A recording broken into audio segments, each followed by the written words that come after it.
All right, today we're installing a 20 amp outlet near the bed. Took the mattress off the bed so I'd have a little more room to work. The first thing I did was took the two grounds. This is one conduit is running back to the fuse box. The other conduit runs into the bathroom for a GFI outlet that I put on a few minutes ago. First thing I did was connect the two grounds so the ground would continue on to also ground the bathroom. And now I've stripped the wires. The black is the hots, the whites are the commons. That's universal for 120 volt. And then my outlets, I'm running them all with the ground to the front of the bus just so it's easier to plug them in, because all my outlets are horizontal instead of vertical. The hots will always be on the gold side with the gold screws, and the commons will be with the silver screws in case you get mixed up. And then it also says that on the back. And then the green is the ground. So first thing we'll do is put the two commons on. They're on the bottom. They're a little harder to get to, but put a common there.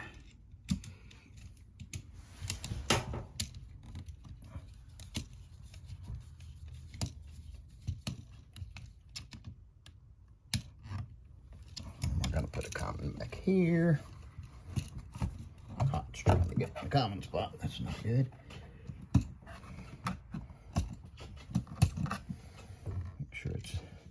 Make sure it's bare wire that you're screwing down on and not part of the insulation on the outside.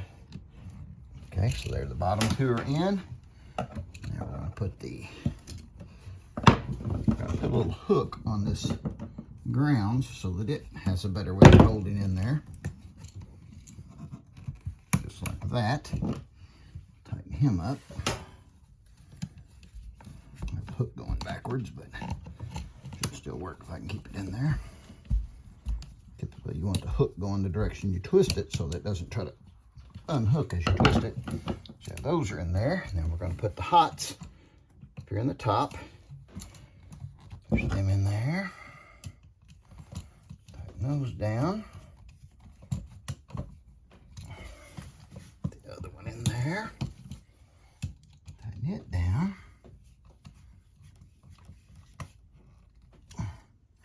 Double check them. Fold the wires so that when you push it back in the wall, they have a place to go. And when you start pushing, you can actually take an impact and pull it on back.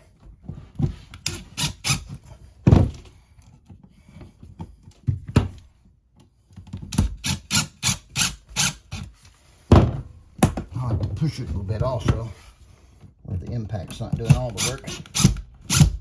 Now we're going to go further back than I could have went on back, but then the faceplate would be bent. I want the faceplate to be straight. So, faceplate on. And our bus has 12 outlets on it.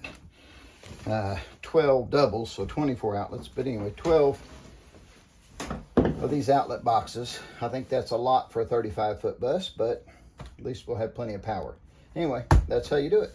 It's pretty simple. And then when we get done with the entire run of Romex, we used Romex that's in a spiral wound conduit. I don't know what that's called, but anyway, that's what we used. That was 12 gauge wire that we put in there. And we have 10 gauge wire on some of our others also. Anyway, okay. What we're doing today is we're putting a shelf in the bathroom. I'm going to pre-drill these holes a little bit just because the screws aren't that sharp. At least pre-drill the first couple. I have to be careful because that's not a studded wall behind there. It's just a piece of 3/4 with a piece of masonite on the front and a piece of masonite on the back. So it's not very thick, so I can't put a very big screw in it. I got a screw gun here somewhere. Hey, screw gun. Jeannie's my tool hanger. All right.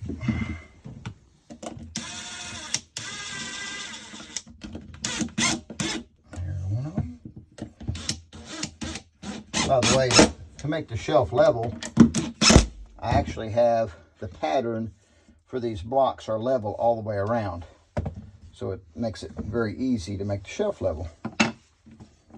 Just line them up to those patterns and it should fit right in there when we get done.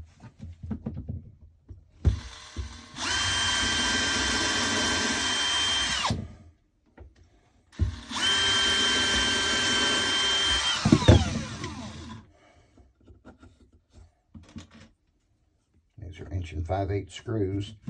Like I say, these walls are thin. They're not actually studded walls in this area of the bus.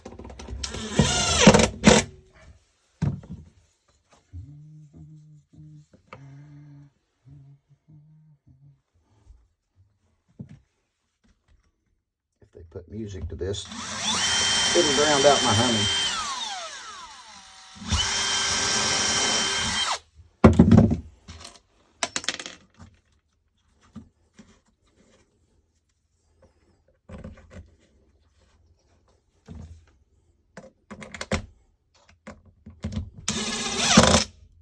Glasses on, so it's a little more difficult. Okay, so that's the size of that. And we set the shelf in place. It's still a little damp because I just painted it. I'm gonna have to knock it into place with something. Oops. I don't want to get paint on my hand. There we go.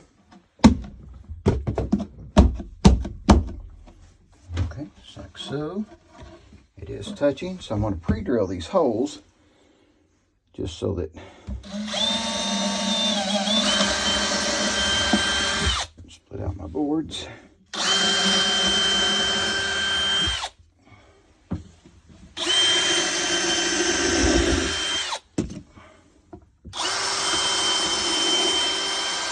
Doesn't need that many screws, but all these screws left over, we're going to do with them.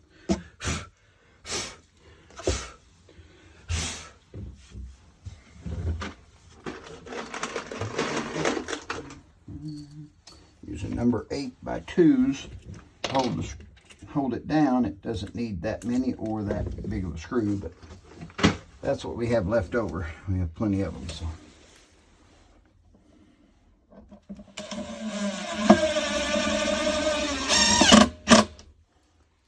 Just flush.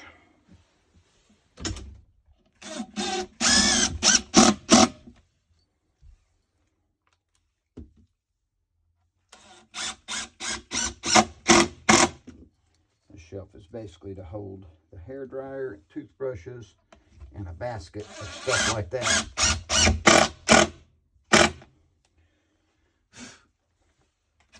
Okay, and that is the shelf. Shelf allows us, we have a place to plug in the hair dryers right under here. This is where the shavings go. There's a full bale of shavings in there right beside the composting toilet. And toilet paper can actually go under here, and there'll be a toilet paper holder right here. So that's where we're at.